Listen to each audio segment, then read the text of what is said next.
ایک ایسی بندرگاہ جو پچھلے 10 سال سے زیادہ عرصے تک دنیا بھر کے تجزیہ کاروں کے لیے مذاق بنی ہوئی تھی، جسے ناقدین $60 ارب کی ناکامی کہتے رہے، جس کے گہرے پانی کے 3 بڑے برتس بنتے ہی بیکار پڑ گئے تھے، آج وہی بندرگاہ خاموشی سے تاریخ کا رخ موڑ رہی ہے۔ میں بات کر رہا ہوں گوادر کی، اور جو عدد و شمار میں آج آپ کے سامنے رکھنے والا ہوں وہ سن کر شاید آپ کے قدم وہیں رک جائیں۔ صرف 2026 کے ایک مہینے میں گوادر بندرگاہ نے تقریباً 11,000 کنٹینرز ہینڈل کیے، جبکہ پورے 2025 میں صرف 8,300 کنٹینرز ہینڈل ہوئے تھے، یعنی ایک مہینے میں اتنا کام جتنا پچھلے 12 مہینوں میں نہیں ہوا تھا۔ گروتھ ریٹ 1100% اور سالانہ بنیاد پر دیکھیں تو پچھلے سال سے 15 گنا زیادہ۔ مگر یہ کہانی صرف ان اعداد سے نہیں سمجھی جا سکتی، اس کے پیچھے ایک پوری دہائی کا صبر ہے، عالمی سیاست کا ایک زلزلہ ہے، اور ایک ایسی حکمت عملی ہے جسے دنیا اب جا کر سمجھ رہی ہے۔ ناظرین، گوادر 1958 تک عمان کے زیر انتظام تھا اور پاکستان نے اسے $3 ملین میں خریدا۔ یہ ایک اسٹریٹجک خریداری تھی جو آج رنگ لا رہی ہے۔ دلچسپ بات یہ ہے کہ 1960 کی دہائی میں امریکہ نے بھی اس مقام کو فوجی اڈے کے طور پر دیکھا تھا، مگر پاکستان نے اسے سویلین گہرے پانی کی بندرگاہ کے لیے محفوظ رکھا۔ سی پیک کا حصہ بننے سے پہلے گوادر صرف ایک ماہی گیری کی بندرگاہ تھی، جہاں 200 سے 300 ٹن کی چھوٹی کشتیاں آتی تھیں۔ پھر 2013 میں صدر شی جن پنگ کے دورہ پاکستان کے دوران سی پیک کا اعلان ہوا اور گوادر اس پورے منصوبے کا مرکزی ستون قرار پایا۔ 2023 میں پوری بندرگاہ نے سال بھر میں صرف 1 لاکھ ٹن بلک کارگو ہینڈل کیا، اور یہ خاموشی واقعی شرمندہ کر دینے والی تھی، جبکہ 2024 میں یہ بڑھ کر تقریباً 5,80,000 ٹن تک پہنچا۔ مگر اس کا بڑا حصہ افغان ٹرانزٹ ٹریڈ تھا، حقیقی تجارتی سرگرمیاں نہیں۔ ذرا تصور کیجئے، دبئی کی جبل علی بندرگاہ 1-2 پہر میں اس سے زیادہ کنٹینرز ہینڈل کر لیتی ہے جتنا گوادر نے پورے سال میں کیے۔ 3-3.5 لاکھ ٹن کے برتس تیار تھے، 11 ملین ٹن سالانہ کی صلاحیت موجود تھی، مگر بامشکل 50,000 ٹن سامان آتا تھا، یعنی 1% سے بھی کم استعمال، اور 99% صلاحیت ضائع ہو رہی تھی۔ اور یہ سب کچھ بدلا 28 فروری 2026 کو۔ اس دن امریکہ اور اسرائیل نے ایران پر حملہ کر دیا،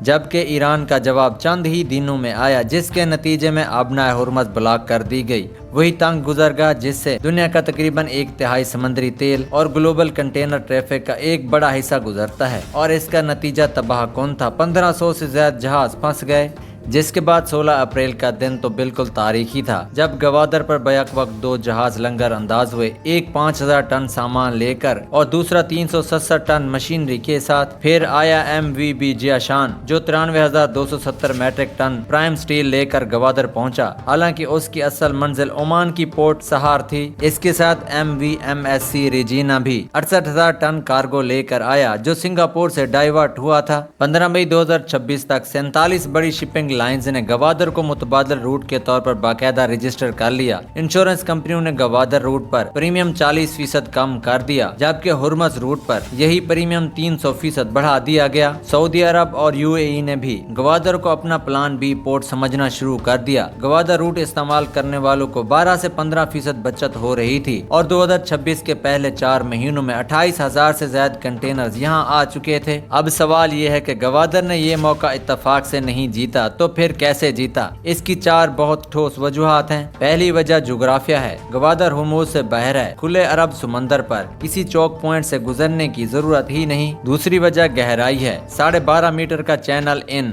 بڑے کیپ سائز جہازوں کو قبول کر سکتا ہے، جنہیں کراچی کے پرانے برتس سنبھال ہی نہیں سکتے۔ تیسری وجہ صلاحیت ہے، جس بندرگاہ کا یوٹیلائزیشن 1% ہو اور وہ راتوں رات نیا والیوم جذب کر سکتی ہے، جبکہ جبل علی اور کراچی پہلے ہی تقریباً پوری طاقت پر چل رہی ہیں۔ اور چوتھی وجہ قانونی فریم ورک ہے۔ 25 اپریل 2026 کو پاکستان نے ٹرانزٹ آرڈر 2026 پر دستخط کیے۔ گوادر، کراچی اور قاسم پورٹ کے ذریعے 6 قانونی کوریڈورز کھولے گئے، اور تھرڈ کنٹری کارگو کی نقل و حرکت کو واضح طور پر قانونی بنا دیا گیا۔ اس ایک قدم نے گوادر کو راتوں رات de facto regional transshipment hub بنا دیا۔ مزید برآں پاکستان نے جہازوں کی برتھنگ فیس میں 25% کمی کی، کنٹینر کارگو چارجز 40% گھٹائے، اور ٹرانزٹ کنٹینر کارگو पर 31% रियायत दी और ऊपर से 30 दिन का मुफ्त स्टोरेज, जो दुनिया भर में सबसे लंबा ऑफर है। मवाजना कीजिए, जबल अली सिर्फ 5 दिन देता है, सहार 7, जबकि कोलंबो 10 दिन। ये बुनियादी तौर पर एक लॉस लीडर हिकमत अमली है, एक कस्टमर एक्विजिशन सब्सिडी जो फिलहाल डाइवर्टेड कार्गो के लिए एक ताकतवर मकनातीस बन चुकी है। लेकिन अब मैं आपको वो जाविया बताता हूँ जिसे 99% तज्जियाकार मिस कर रहे हैं। गवादर का हकीकी स्ट्रेटेजिक इनाम कभी मशरक वस्ता की ट्रांसशिपमेंट नहीं था, इसका फोकस हमेशा से वस्ती एशिया था। काजकिस्तान, उज्बेकिस्तान, ताजिकिस्तान, अफगानिस्तान, ये तमाम लैंड लॉक्ड ममालिक आज अपना समुद्री कार्गो लंबे, महंगे और जियोपॉलिटिकल तौर पर पेचीदा रास्तों से भेजते हैं, या तो ईरान के बंदर अब्बास से, या रूस के सेंट पीटर्सबर्ग से, या चीन के मशरकी साहिल के जरिए। गवादर इन तमाम 6 कैरिक ममालिक के जरिए सबसे करीब तरीन गर्म पानी की बंदरगाह है और फासला सिर्फ 1200 से 1800 किलोमीटर है। 12 अप्रैल 2026 को पाकिस्तान ने कराची से गवादर ट्रांजिट कॉरिडोर का इफ्तिताह किया और पहली कमर्शियल शिपमेंट मुंजमद गोश्त की एक खेप ताशकंद तक पहुंचाई गई।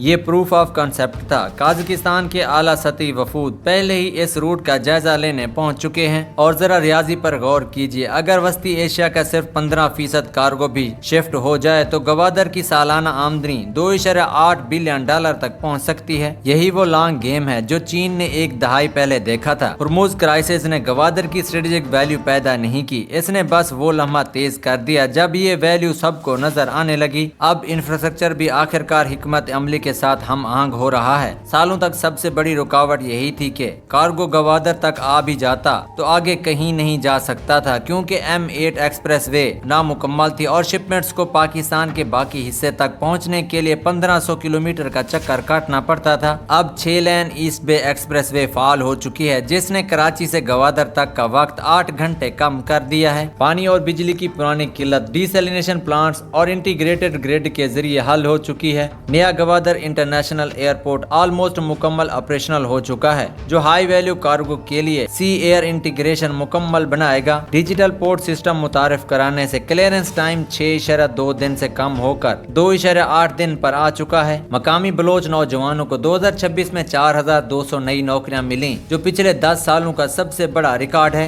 गवादर फ्री जोन में 187 कंपनियां रजिस्टर्ड हो चुकी हैं, जिनमें 43 चीनी और 29 पाकिस्तानी हैं। पाक बहरिया और चीनी फोर्सेज की मुश्तरका पेट्रोलिंग की वजह से 2026 में कोई हमला भी नहीं हुआ और भारत के चाबहार पोर्ट को 38% कम कार्गो की कमी का सामना करना पड़ा है। और ये बात उस वक्त और भी वाज़े हो जाती है जब हम अपनी बंदरगाहों का दुनिया से मवाजना करते हैं। पिछले साल कराची पोर्ट ने अपनी सलाहियत का सिर्फ 41% इस्तेमाल किया, पोर्ट कासम ने 56% और गवादर ने 1% से भी कम। हम सायों की तरफ देखें तो बांग्लादेश के पास सिर्फ 3 बड़ी बंदरगाहें हैं, मगर यूटिलाइजेशन रेट 95% है। वियतनाम की 36 बंदरगाहें 140% पर चल रही हैं, यानी अपनी सलाहियत से भी ज्यादा। भारत 56 से 60% पर है और हम मुश्किल से 30 से 35%। अच्छी खबर यह है कि गवादर अब 30% सलाहियत पर चल रहा है, जो 1% के मुकाबले में एक तारीखी छलांग है। मगर असल काम अब शुरू होगा। एक्सपोर्ट्स बढ़ानी होंगी, ट्रांसशिपमेंट बढ़ानी होगी, दूसरे ममालिक का सामान यहाँ उतरवा कर भेजना होगा ताकि मकामी रोजगार पैदा हो और मुल्क को ज़रे मुबादला मिले। तो आगे क्या है? पाकिस्तान की GDP में पोर्ट सेक्टर का हिस्सा 2025 में 1.8% था, जो 2026 में 3.1% तक पहुंच चुका है। CPEC VN 2030 के तहत गवादर को सालाना 15 मिलियन TEUs हैंडल करने की सलाहियत दी जाएगी। मुस्तकबिल में गवादर से यूरोप तक माल सिर्फ 21 दिन में पहुंच सकता है, जबकि सुई से यही सफर 28 से 35 दिन लेता है। गवादर और काशगर रेलवे लिंक मुकम्मल होने पर चीन को अरब समंदर तक सिर्फ 9 दिन में रसाई मिल जाएगी। तज्जियाकार कह रहे हैं कि 2030 तक गवादर जनूबी एशिया की तीसरी सबसे बड़ी बंदरगाह बन सकती है, सिर्फ जबल अली और बंदर अब्बास के बाद। और सबसे अहम बात, अगर हुर्मुज क्राइसिस हल भी हो जाए तब भी 30 से 40% कार्गो मुस्तकिल तौर पर गवादर आ सकता है। गवादर अब चीन के बेल्ट एंड रोड इनिशिएटिव का सबसे कामयाब लिविंग एग्जाम्पल बन चुकी है।